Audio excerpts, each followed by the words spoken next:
Kalau emang PHB pecinta Habib Bahar, tanya, apakah Habib Bahar pernah mengajarkan hal-hal yang bertentangan dengan adab, bertentangan dengan akhlak, bertentangan dengan Al-Quran, bertentangan dengan syariat? Atas apa yang diajarkan oleh guru kita? Al-adabul fauqal ilmu, adab di atas ilmu. Jadi tunjukkan dan cirikan kalau memang engkau PHB, maka engkau harus beradab dan berakhlak. Bisa jelas? Nah, intinya hikmah Isra wal Mi'raj langsung saja. Qala Allah Ta'ala subhanallazi asra bi 'abdihi lailan minal masjidil haram ilal masjidil aqsa allazi barakna haulahu linurihu min ayatina innahu sami'un basir. Subhana, Allah memulai lebih dulu dengan mengagungkan dirinya, lebih dulu memulai mensucikan dirinya, lebih dulu memulai untuk meyakinkan bahwasanya bagi Allah yang menjadi mustahil jadi nyata, yang menurut manusia menjadi susah menjadi bisa. Subhanallazi asra, maha suci Allah yang memperjalankan hambanya bi'abdihi, karena Allah memulai bi'abdihi, kalimah bi'abd bermakna dengan ruh dengan jasad, karena manusia terdiri dari dua bagian, pertama tubuh zahiriahnya, kedua tubuh batiniahnya, maka baru bisa dibilang hamba. Karena orang-orang kafir Quraisy terdahulu menuduh Nabi Muhammad Isra Mi'rajnya cuma ngimpi. Juga ada yang mengatakan Nabi Muhammad gila, majnun, mustahil, bagaimana bisa engkau Muhammad pergi dari Mekah menuju Aqsa Palestina, sedangkan perjalanan tersebut harus ditempuh berbulan-bulan, tapi engkau hanya menempuh dalam satu malam, bagaimana mungkin?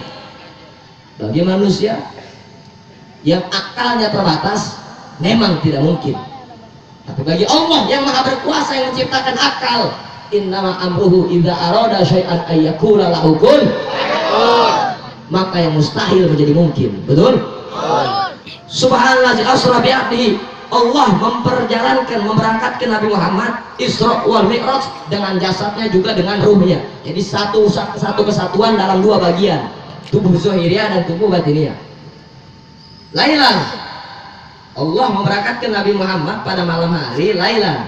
Karena itu di situ diakhiri dengan ada isi ma'rifat, ada tanwin di belakangnya, maka bimakna menjadi suatu penuh perjalanan pada malam hari.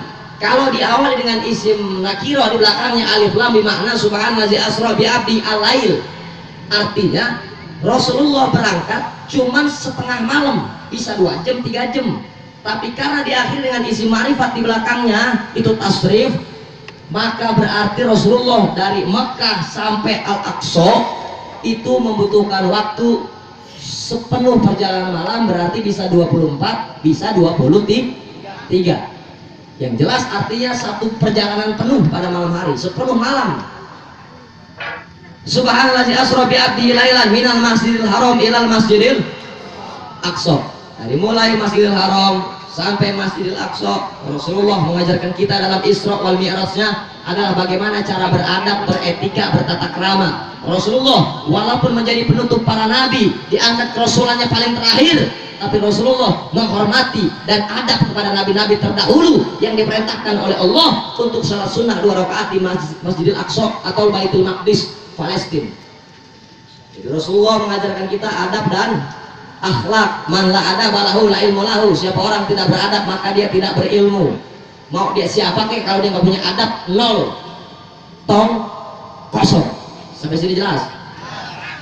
Subhanallazi asra bi 'abdihi lailan minal masjidil haram ilal masjidil aqsa allazi barakna haulahu. 3 tempat yang diberkahi di atas dunia oleh Allah. Pertama Makkah Al-Mukarramah, kedua Madinah Al-Munawwarah, ketiga Masjidil Aqsa Baitul Maqdis, tempat yang dimuliakan, diberkahkan oleh Allah. Sekelilingnya sholat sunnah 2 rakaat di mana? Di Aqsa, di Madinah Nabawi atau di Makkah Al-Mukarramah, maka terhitung menjadi 1000 rakaat sholatnya. Semoga Allah panggil kita untuk bisa berziarah dan berkunjung ke makam Nabi Muhammad sallallahu alaihi wasallam. Linuriyahu min ayatina, halal tersebut kami contohkan oleh Allah, kami perlihatkan oleh Allah untuk menunjukkan seberapa kuasanya Allah, sehebat apa Allah, semaha dahsyatnya Allah, semaha rajanya Allah, sanggup memperjalankan, merangkatkan seorang hamba sampai langit ke-7 untuk menerima perintah paling agung, yaitu sholat. Kalau Allah saja sanggup melakukan hal-hal yang mungkin mustahil bagi kita, berarti Allah sanggup menghilangkan virus corona dari atas muka bumi. asal dengan catatan ittaqullaha haqqa tuqati, takwa dengan sebenar-benarnya takwa. Jangan takwa ketika ente ada musibah, ada penyakit, ada virus, susah ente baru bertakwa. Itu nggak ada semua, ente lupa sama Allah. Faskuruni askurkum waskuruli wala takfurun, kata Allah. Ketika kamu ingat kepadaku, aku akan ingat kepadamu. Maksudnya apa? Ingatlah kamu kepada Allah dalam keadaan kamu kaya, maka Allah akan ingat kamu dalam keadaan kamu susah. Ingatlah Allah dalam keadaan kamu bahagia, maka Allah akan mengingat kamu dalam keadaan kamu menderita. Ingatlah Allah dalam keadaan kamu senang, maka Allah akan mengingat kamu dalam keadaan kamu susah. Jadi kalau kita ingat kepada Allah dalam keadaan yang bahagia, Allah akan ingat dalam keadaan kita susah. Ingatlah Allah dalam keadaan kamu sehat, maka Allah akan mengingat kamu dalam keadaan kamu sakit.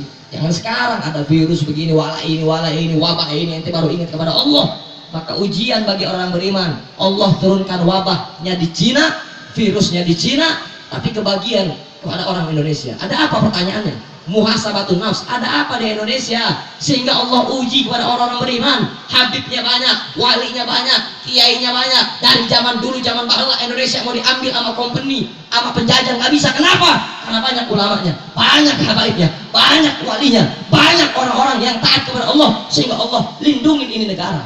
Tapi sekarang kenapa masuk ini yang namanya virus corona? Tahu kenapa? Kita orang lagi tawa-tawa di sini, tapi coba lihat saudara muslim kita yang kena virus corona. Kita tawa-tawa di sini, hai, tapi saudara muslim kita yang banyak kena virus. Bukan kita doakan, harus kita doakan orang-orang yang begitu. Supaya apa? Jangan merasa sombong, jangan merasa sakti, jangan merasa hebat. Nggak ada di atas dunia orang seperti itu. La haula, habis nggak ada daya dan upaya. Nah, tapi wajib atas kita ini umat manusia bersyariat. Wajib kita bersyariat. Himbauan dari Mekah, seruan dari Mekah, dari Imam Besar umat Islam Indonesia, Dr. Habib Muhammad Rizik bin Hussein bin Syihab LCMA DP MSS, sampai guru kita Habib Muhammad Hanif bin Abdurrahman Al-Attas membuat pernyataan dan ultimatum untuk menunda segala bentuk jadwal ceramah, agenda dan taklim sampai batas waktu yang belum karena beliau sam'an wa ta'atan kepada orang tua sekaligus gurunya. Nah, itu bukan bentuk Habib Hanif takut, bukan.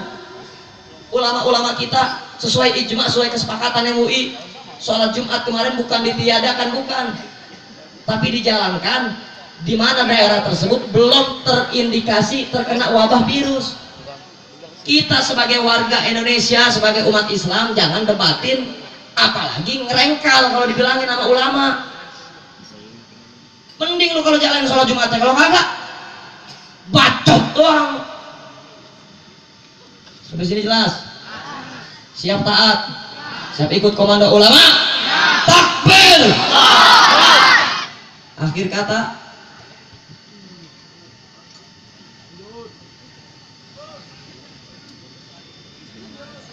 hikmah Isra wal Mi'raj mengajarkan kita taat sebetul-betulnya taat, takwa sebetul-betulnya takwa, mengabdi sebetul-betulnya mengabdi kepada Allah, ikhlas beribadah kepada Allah bukan karena sesuatu, bukan karena ingin ini, bukan karena ingin itu, bukan biar begini, bukan biar begitu, bukan, tapi beribadah kepada Allah karena kamu, kita, saya dan seluruh adalah makhluk yang diberikan oleh Allah.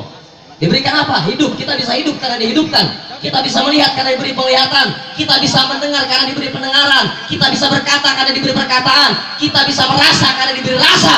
Maka hal tersebut menjadi amanah atas kita sebagai hamba untuk bersyukur kepada Allah Subhanahu.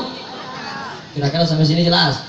Ulang dari ini majelis, ini mendekati akhir Rajab, masuk bulan Syaban. Kita sebagai orang tua, suami, istri, yang istri sebelum masuk bulan Ramadan harus minta maaf kepada suaminya.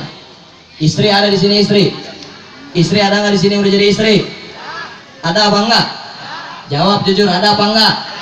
Pulang dari ini majelis, datangin suaminya, minta maaf, minta ridho, minta restu. Jangankan bulan Ramadan, puasa sunnah aja, kalau istri nggak izin sama suaminya, itu puasa jadi haram.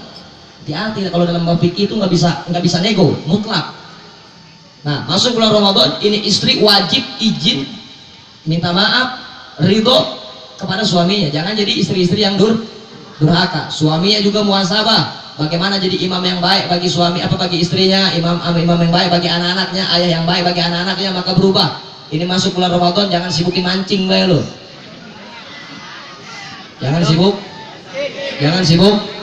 Jangan sibuk main mancing, main